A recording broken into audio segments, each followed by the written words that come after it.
تمہیں پتہ نہیں اپنے محبوب صلی اللہ علیہ وسلم کے فرمان کو؟ کیا تم نے نہیں سنا؟ امام الانبیاء نے فرمایا لو انکم کنتم توکلون علی اللہ حق توکلہ لرزقتم کما ترزق الطیر تغدو خماسا وتروح بطانا۔ او لوگوں میں نہیں جانتا، آؤ میں اپنے نبی کے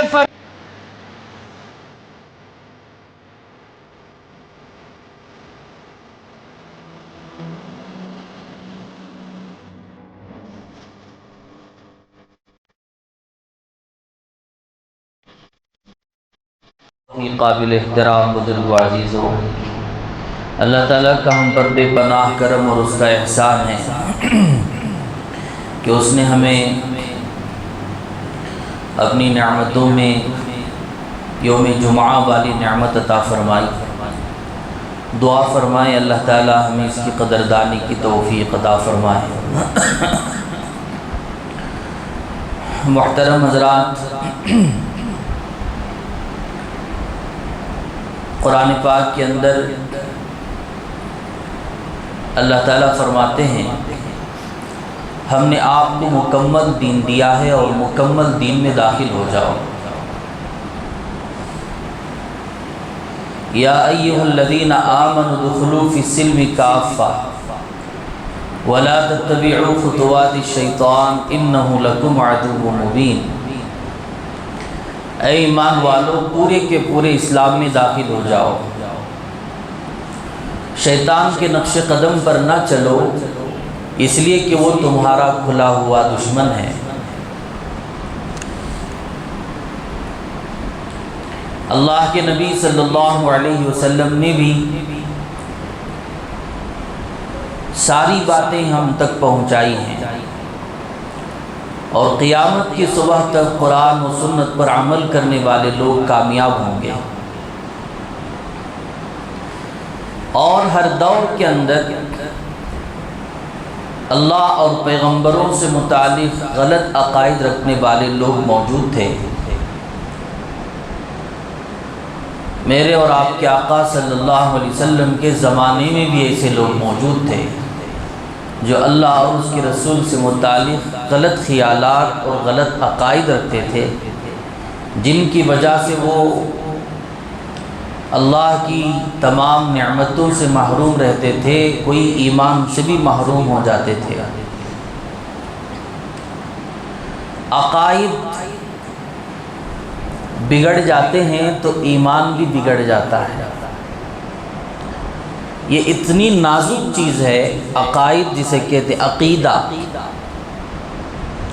صحیح عقیدہ ہو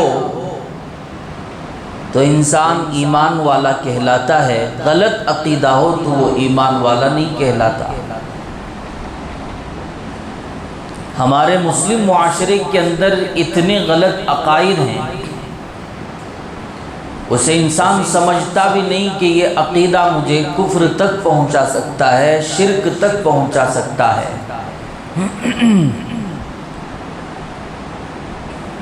ابھی ماہ سفر مظفر ہے،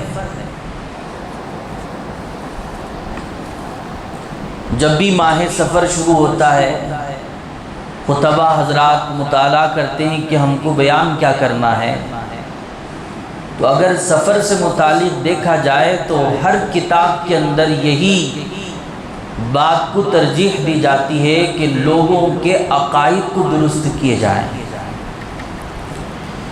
اس لیے کہ ماہ سفر کے اندر بہت سارے عقائد غلط ہیں لوگوں کے، جس کی وجہ سے ایمان میں بگاڑ پیدا ہو رہا ہے۔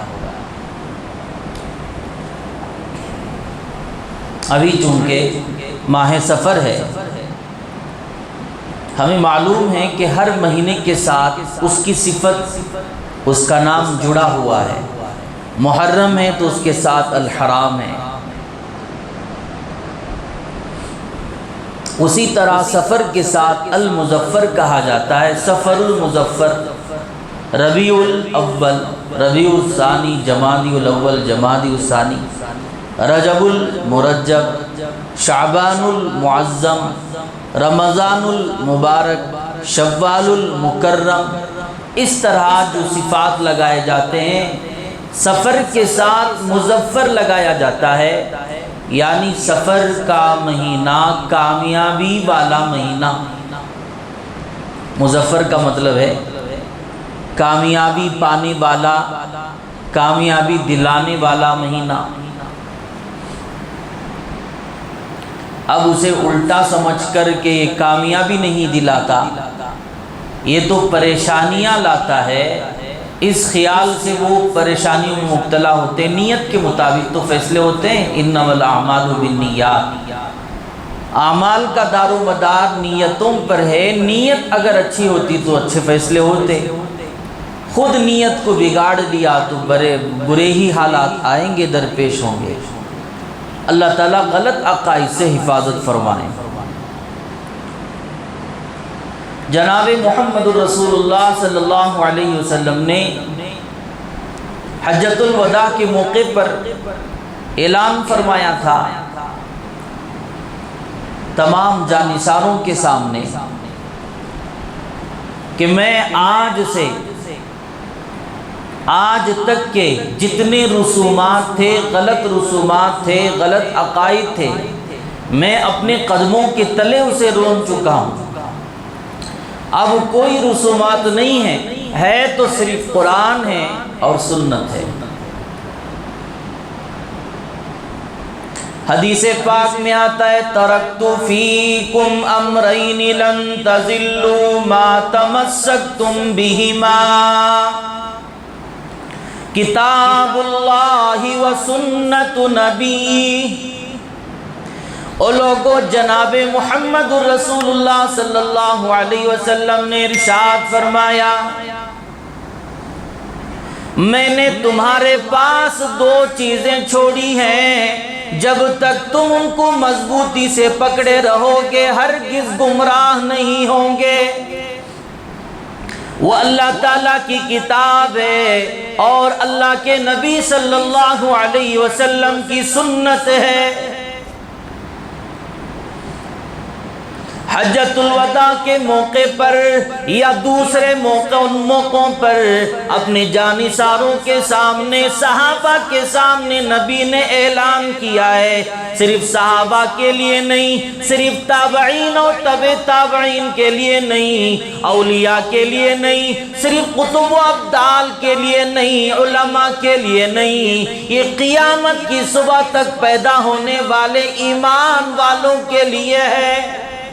ایک ہی پیغام کا، اگر تم گمراہ نہ ہونا چاہو تو قرآن کو مضبوطی سے پکڑو، حدیث کو مضبوطی سے پکڑو، کوئی کفر اور بدعت کا طوفان تمہیں راستے سے ہٹا نہیں سکتا۔ حجۃ الوداع کے موقع پر آپ نے یوں فرمایا دین تو اس دن مکمل ہو چکا تھا، کوئی اور دین اس کے بعد پیدا ہونے والا وہ جہنم میں لے جائے گا، ایک ہی دین ہے جو اللہ تک لے جائے گا، جنت تک لے جائے گا، وہ قرآن ہے، کتاب اللہ ہے اور سنت رسول اللہ ہے۔ کتاب اللہ، سنت رسول اللہ صلی اللہ علیہ وسلم۔ آپ بھی ایک مرتبہ دہرائیں، کتاب اللہ، سنت رسول اللہ۔ یہ کتنا اچھا لفظ ہے، اسے یاد کر لینا چاہیے۔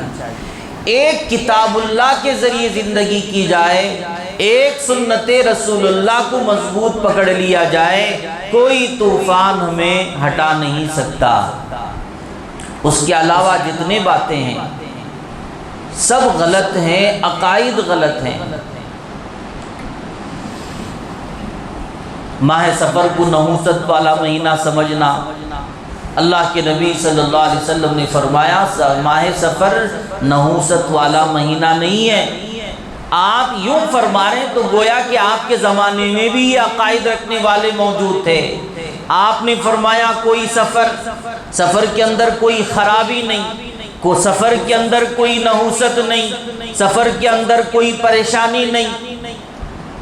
آپ نے خود فرمایا ہے کوئی دن اللہ نے ایسا نہیں بنایا کوئی مہینہ ایسا نہیں بنایا، کوئی ہفتہ ایسا نہیں بنایا جو نحوست والا کہلائے، اور قرآن و سنت میں کہیں پر ایسا نہیں ہے، سب اللہ ہی کے بنائے ہوئے ہیں۔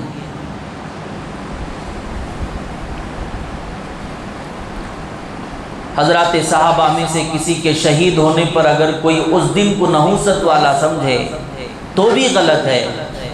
اگر کوئی اولیاء اللہ میں سے جن کو شہید کر دیا گیا اس کو کوئی منحوس سمجھے وہ بھی غلط ہے۔ جتنا اچھا کہا گیا ہے اس سے اچھا سمجھنا بھی غلط ہے، اور جسے نہیں کہا گیا اسے برا سمجھنا بھی غلط ہے۔ ماہ سفر منحوس نہیں، نحوست والا مہینہ نہیں، یہ تو برکت والا مہینہ ہے۔ مظفر جو نام اس سے لگا ہوا ہے گویا کہ کامیابی دلانے والا مہینہ، یعنی کامیابی والا مہینہ ہے۔ ابھی عقائد کے بگڑ جانے کی وجہ سے لوگ یوں کہتے ہیں کہ دیکھیے ماہ سفر میں اللہ کے نبی صلی اللہ علیہ وسلم بیمار ہوئے تھے، آخری میں ماہ سفر میں آخر میں بیمار ہو گئے، اور بیمار ہو کر پھر آپ صحت یاب ہو گئے، یا یوں کہتے ہیں صحت یاب ہو گئے، یا یوں کہتے ہیں بیمار ہو گئے۔ عقیدہ یوں ہے، کہتے ہیں کہ ماہ سفر کے آخر میں آپ صلی اللہ علیہ وسلم کو صحت یابی مل گئی، آخری چہارشنبے کے نام سے جو لوگ یاد کرتے ہیں، اور کہتے ہیں اس کی نسبت سے ہریالی کھندلنا چاہیے۔ اگر ہریالی کھندلیں گے تو وہ نبی کی سنت پر عمل ہوگا۔ آپ بھی صحت پانے کے بعد میں ہریالی کی طرف گئے تھے، ایسا نہیں ہے، ایک دم الٹا ہے اس سے۔ آپ سیرت پڑھیں، تاریخ پڑھیں تو پتہ چلتا ہے کہ سفر کے آخر میں اللہ کے نبی بیمار ہوئے، اور ربیع الاول میں جا کے آپ صلی اللہ علیہ وسلم وفات پائے، پردہ فرمائے۔ اب لوگ کہہ رہے ہیں کہ سفر میں صحت یاب ہو گئے آخر میں، اور آخری شنبے کو جا کر ہریالی کھندلتے ہیں، اور آخری چہارشنبے کی نسبت سے اپنے گھر کی بہن اور بیٹیوں کو اور بیویوں کا ان کی نمائش کرتے ہیں، بے پردہ گھماتے ہیں، اور کہتے ہیں کہ آخری چہارشنبہ ہے اس لیے پارکوں میں جانا چاہیے، آخری چہارشنبہ ہے ہریالی کھندلنا چاہیے۔ یاد رکھیے آخری چہارشنبے کا کوئی ثبوت ہی نہیں ہے۔ آخری چہارشنبہ اس وقت ہی ہوتا ہے جب کہ وہ جمعرات کو مر رہا ہے۔ کوئی جمعرات کو مر رہا ہے تو اس کا آخری چہارشنبہ ہوگا، ورنہ تو کوئی آخری چہارشنبہ ہی نہیں ہے۔ سفر میں یہ بھی عقیدہ رکھتے ہیں، ساتھ ساتھ میں جس طرح دوسرے مہینوں سے بھی متعلق باتیں ہیں، محرم ہو اس میں بھی الگ غلط عقائد، سفر میں بھی اسی طرح کے عقائد کہ سفر میں گھر کی افتتاح نہ کی جائے، گھر میں سنگ بنیاد نہ ڈالی جائے، سفر کے مہینے میں سنگ بنیاد نہ ڈالی جائے، سفر کے مہینے میں گھر کی افتتاح نہ کیا جائے، سفر کے مہینے میں شادی نہ کیا جائے، اس لیے کہ طلاق کی نوبت آئے گی۔ پتہ نہیں کیسے کیسے عقائد، جبکہ اللہ کے نبی صلی اللہ علیہ وسلم نے حضرت علی رضی اللہ تعالیٰ عنہ کا نکاح کیا تھا حضرت فاطمہ کے ساتھ، وہ ماہ سفر تھا، سفر کا مہینہ تھا، حضرت علی اور حضرت فاطمہ کا نکاح ہوا۔ اور یہ کہتے ہیں کہ سفر میں شادی کرنے کی وجہ سے اولاد نہیں ہوتی۔ اب حضرت فاطمہ اور حضرت علی کا جو نکاح ہوا سفر میں ہوا، اولاد ہوئی تو حسنین کریمین ہو گئی، ہے کہ نہیں؟ اولاد ہوئی کہ نہیں حضرت حسن اور حسین؟ کون نہیں جانتا حضرت حسن اور حسین کو؟ آپ کی سیرت کو آپ نے فرمایا سید شباب اہل الجنت الحسن والحسین، حضرت حسنین جنت کے نوجوانوں کے سردار ہیں، وہ پیدا ہوئے حضرت علی اور فاطمہ سے، سفر ہی میں تو نکاح ہوا تھا۔ کتنے ایسے لوگ ہیں ہم میں سے بھی جن کا سفر میں نکاح ہوا ہے، بہت سارے بچے ہو گئے، بچوں کو بچے ہو گئے۔ اب یوں کہنا کہ سفر میں بچے نہیں ہوتے، بالکل غلط عقیدہ ہے۔ شادی بھی نہیں کرتے، اور کچھ لوگ شوہر سے پردہ کرواتے ہیں، شوہر سے پردہ کرواتے ہیں. محرم میں ایسا ہوتا نا 13 تاریخ تک پردہ کرو. 13 تاریخ تک اگر پردہ نہیں کرو گے تو پھر طلاق کی نوبت آئے گی. میں نے پچھلے 1-2 جمعہ پہلے کہہ چکا تھا کہ سفر محرم کے 13 تاریخ تک کیا کرنا ہے؟ شوہر کو الگ کرنا ہے، بیوی کو الگ رکھنا ہے، نئے دلہا دلہن کو، ورنہ تو طلاق ہو جائے گی. میں نے کہا تھا کہ آج تک آپ جائیے مساجد کے ذمہ داروں سے پوچھئے، قاضیوں سے پوچھئے جو فیصلہ کرتے میاں بیوی کے درمیان. ابھی آپ ہمارے متولی صاحب موجود ہیں الحمدللہ یہاں پر، ان سے بھی پوچھئے. یہ بھی تجربہ کار ہیں کہ کتنے ایسے کیس ہیں جو میاں بیوی کے درمیان آئے ہوں گے. تجربے کی بات ہے کہ میاں بیوی کے درمیان جو تفرقہ پیدا ہوا ہے، میاں بیوی کے درمیان جو حالات پیش آئے ہیں، طلاق اور کھلے کی نوبت جو آ رہی ہے، اس کے ذمہ دار وہ خود نہیں بلکہ ان کے والدین ہوتے ہیں. والدین ہوتے ہیں. پہلے ایک زمانہ ایسا تھا، کہتے بڑے لوگ جو بیٹی دے دیے وہ تو ذات کے باہر ہے. کیا ہے؟ دیے سو بیٹی، بولو زور سے بولو. ہاں بولتے نہیں بولتے. دیے سو بیٹی ذات کے باہر ہے. تو شادی ہو کے چلے گی، جا شوہر کے ساتھ رہ جا، جیسا وہ رہتا ہے تو اس کے خیال کے مطابق زندگی کر. اب شادی کر کے دینے کے بعد تماشا یہ ہے، شادی کے دن سے ہی شروع ہوتا ہے معاملہ.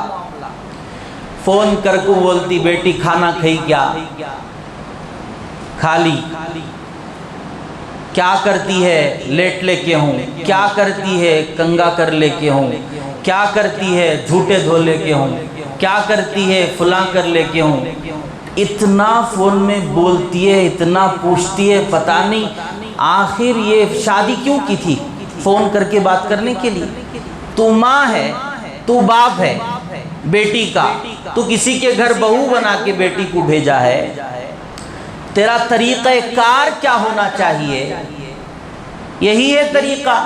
دن میں 2 مرتبہ فون کرنا. کہتی ہے بیٹی تو کھانا کھائی یا نہیں کھائی؟ کیا روزانہ روزہ رکھے گی بیٹی؟ کھانا نہیں کھائے گی.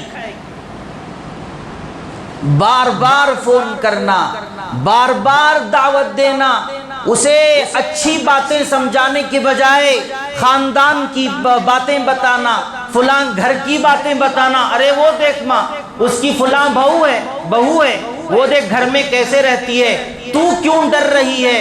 ایسی باتیں خود ماں بول بول کے بگاڑتی ہے، بیٹی کی زندگی کو بناتی نہیں. پہلے زمانہ ایسا تھا، ہم نے بڑوں سے سنا کہ بیٹی کو جب گھر سے دے دیتے، وہ چلی جاتی بہو گھر کسی کے بہو بن کے. وہ اگر شوہر سے ناراض ہو کے اپنا بیاگ، اپنا بستر، اپنا صندوق لے کے گھر آتی تو اس کی ماں اٹھا کے اسے پھینک دیتی باہر. یوں کہتی جب تک تیرا شوہر ہمارے گھر نہیں آتا تجھے بھی اندر آنے کی اجازت نہیں، چلی جا. ایک مرتبہ زندگی میں ماں اور باپ ایسا کرتے، ان کی زندگی بعد میں سدھر جاتی. اب ایسا نہیں ہے. ایک فون کرتی ہے، میرے شوہر ستا رہے ہیں، میرے شوہر نے مجھے ڈانٹا، میرے شوہر نے مجھے ایسا کیا، میری ساس نے مجھے ایسا بولا. اب یہ فون کر کے اسے بولیں گے. ایسے ہی چلتے چلتے قیامت برپا ہوگی. طلاق کی اور کھلے کی نوبت آئی. صاف میں یہ کہنا چاہتا ہوں، چیلنج کے ساتھ یہ بات ہے، وہ بیٹی اور تمہاری بیٹی اور تمہارے داماد آپس میں جو لڑے اور جھگڑ گئے اور طلاق اور کھلے کی نوبت آئی، وہ ان کی وجہ سے نہیں، یہ تو تمہاری وجہ سے آئی ہے. اس لیے چاہیے کہ جب ہم بیٹی کو دے دیتے ہیں، ماں باپ ان کی طرح ہونا چاہیے. بڑے بڑوں کی طرح ہوں گے تو ایسے سب حالات درپیش نہیں آئیں گے، ورنہ تو طلاق کھلے کی نوبتیں ضرور آ جائیں گے. اس کے ذمہ دار بڑے ہوں گے. تو بہرحال اللہ کے نبی نے حضرت علی اور حضرت فاطمہ کا نکاح سفر میں کیا اور آپ کو اولاد بھی ہو گئی. اس لیے شادی سفر میں کرنا کوئی گناہ بھی نہیں اور روکنے کی بات بھی نہیں اور کوئی بدعت بھی نہیں ہے اور اس سے کوئی نحوست بھی آنے والی نہیں. سفر میں کرو گے انشاءاللہ تعالی. اگر موقع ہو تو کر لیجئے، بچوں کا نکاح کرنا ہو تو کیجئے، کوئی اس میں فرق ہونے والا نہیں. بھائیو عزیزو، آپ لوگوں کو ایک بات کا خیال کرنا چاہیے کہ کوئی بھی عقائد جو موجودہ دور کے اندر پچھلے زمانے سے چلے آ رہے ہیں، ان عقائد کو ہم دلوں سے نکالنا چاہیے، ورنہ تو ایمان ختم ہو جائے گا۔ آمنت باللہ وملائکتہ وکتبہ ورسلہ والیوم الآخر والقدر خیرہ، ہم نے کہا کہ والقدر خیرہ وشرہ من اللہ تعالی والبعث بعد الموت، ایمان لایا میں اللہ پر، اس کے رسول پر، اس کے فرشتوں پر، ساتھ میں یہ بھی ہے اچھی اور بری تقدیر پر بھی میں ایمان لایا۔ کون سی؟ اچھی اور بری تقدیر پر بھی میں ایمان لاتا ہوں، یہ بھی اللہ ہی کی طرف سے ہوتا ہے۔ عقائد کو بگاڑ کر سفر میں نحوست ہے، گھر کی افتتاح نہ کی جائے، گھر کی سنگ بنیاد نہ کیا جائے، نہ ڈالی جائے، اور دکانوں کی افتتاح نہ کی جائے، شادی نہ کیا جائے، یہ سارے کے سارے عقائد ہمارے اندر ہوں تو اس بات سے ہم دور ہیں، ہم والقدر خیرہ وشرہ سے ہم دور ہیں، صرف کہتے عمل نہیں کرتے۔ الو گھر میں آ گیا، کہتے ہیں گھگو آ گیا ہے گھر میں، الو گھگو دونوں ایک ہیں۔ گھگو بولتے ہیں ہم لوگ ہماری اصطلاح میں، الو بولتے ہیں اردو میں، پکی اردو۔ کسی کے گھر اگر الو بیٹھ جائے تو پھر وہ لوگ فیصلہ کرتے ہیں کہ پورا مہینہ تو اب گیا، پورے مہینے میں نحوست ہے۔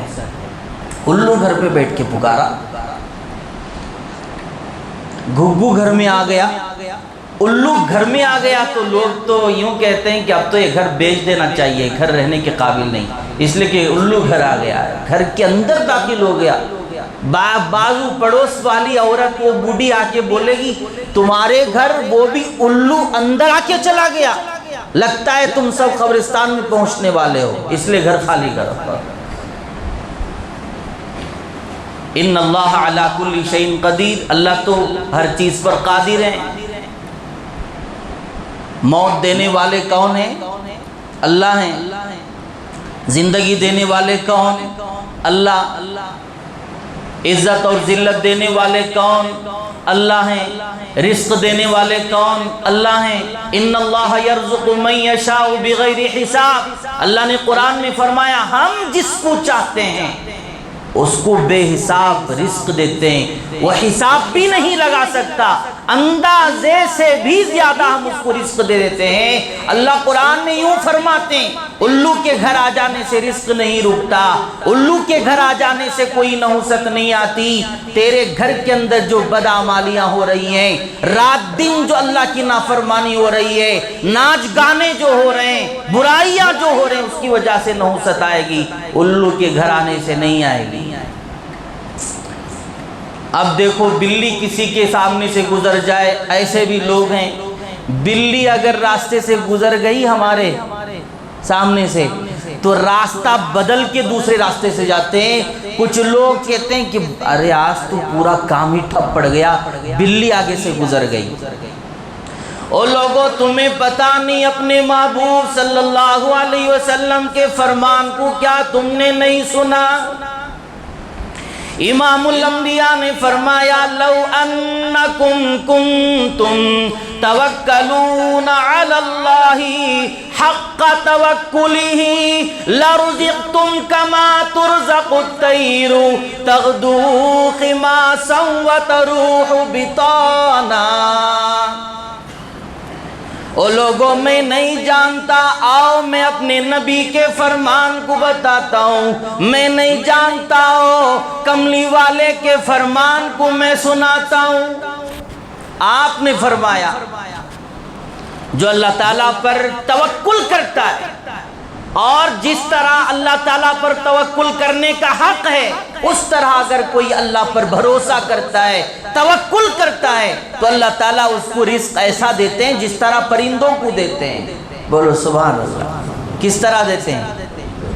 پرندوں کو دیتے ہیں، وہ صبح خالی پیٹ نکلتے ہیں اور شام کو جب آتے ہیں تو بھرے پیٹ واپس آتے ہیں، نہ ان کا کوئی جاب ہے، نہ ان کی کوئی تجارت ہے، نہ ان کا کچھ ہے۔ صبح نکلے تھے اللہ کے بھروسے پر، شام لوٹ کر آتے ہیں اللہ ہی کے بھروسے پر، اور پیٹ بھر کے آتے ہیں۔ توکل اللہ پر ہونا چاہیے۔ گھر سے نکلی تھی گھر سے نکلا تھا تجارت کے لیے، گھر کے باہر جانور نظر آ گیا، جا کے بیوی کو کہتا ہے کہ باہر تو برا جانور نظر آ گیا، اب سارے کا سارا دن گیا میرا۔ کہتا ہے کہ اب تو نحوست ہی نحوست ہے۔ بلی نہ راستے میں آڑ آ گئی تو نحوست ہی نحوست ہے۔ ایک اور عجیب بات ہے، بیوہ عورت نظر آتی ہے تو کہتے ہیں نحوست آ گئی، نعوذ باللہ، اللہ معاف فرمائے۔ کہتے ہیں کہ بیوہ عورت ہے، بیوہ عورت، ارے دیکھو رانڈ منڈ نظر آئی، رانڈ منڈ ہے وہ نظر آ گئی۔ اللہ بھی اس بات پر قادر ہے کہ تیری بیوی کو بھی رانڈ منڈ کر دے۔ کیا اللہ اس بات پر قادر نہیں کہ تیری بیوی کو بھی بیوہ کر دے اور تجھے قبر میں پہنچا دے؟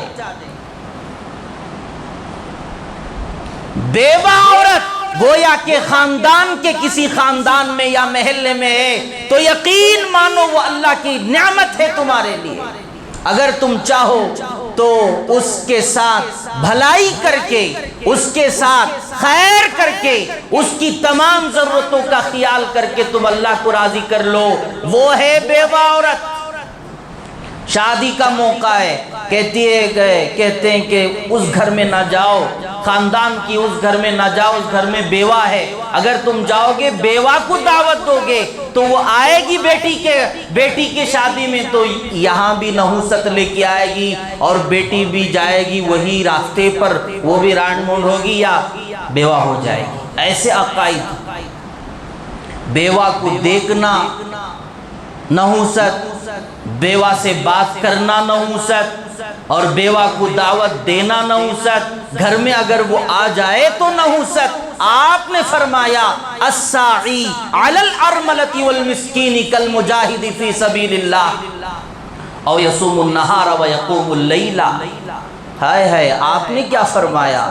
آپ علیہ السلام نے فرمایا بیوہ عورت اور مسکین کی ضرورت میں جو ادھر چلا ادھر چلا دوڑ دھوپ کرتا ہے نا، اس کی مثال ایسی ہے گویا کہ اس نے رات میں دن میں روزہ رکھا اور رات میں قیام کیا، یا اس نے اللہ کی راہ میں جہاد کیا، جہاد کرنے کے برابر اجر ہے، یا دن میں قیام اور رات میں، دن میں روزہ اور رات میں قیام جتنا عمل ہوتا ہے اس کے برابر اسے اجر ملتا ہے، صرف بیوہ عورت اور غریب کی ضرورت پوری کرنے کی وجہ سے یا کوشش کرنے پر اللہ تعالیٰ اتنا اجر دے رہے ہیں۔ تو کس نے کہہ دیا کہ بیوہ منحوس ہے؟ میرے عزیزو، اللہ کو غضب آ جائے گا تو پتہ نہیں کس کو اللہ تعالیٰ اس مصیبت میں مبتلا کر دیں کہ دیکھیے آج ہم کسی عورت کو، بیوہ عورت کو دیکھ کر اس سے نفرت کریں، بیوہ سے ہم کہیں کہ تو نحوست ہے تو اللہ کو غصہ آ جائے اور تمہاری بیوی کو بھی بیوہ کسی راستے پر چلا دے خدا، اس بات پر بھی اللہ تعالیٰ راضی قادر ہیں۔ اس لیے ہمیں چاہیے کہ ان تمام عقائد کو چھوڑ دینا چاہیے، دور رہنا چاہیے۔ اللہ تعالیٰ ہمیں سمجھنے کی توفیق عطا فرمائے، اللہ تعالیٰ غلط عقائد سے ہم سب کی حفاظت فرمائے۔ ماہ سفر جو پورے آب و تاب کے ساتھ ہم پر سایہ فگن ہے، اللہ تعالیٰ اس کی قدردانی کی توفیق عطا فرمائے، ایسے کام کرنے کی توفیق دے جس سے اللہ راضی ہوتے ہیں، ایسے کام کرنے سے حفاظت فرمائے جس سے اللہ تعالیٰ ناراض ہوتے ہیں۔ آمین۔ وآخر دعوانا الحمدللہ رب العالمین۔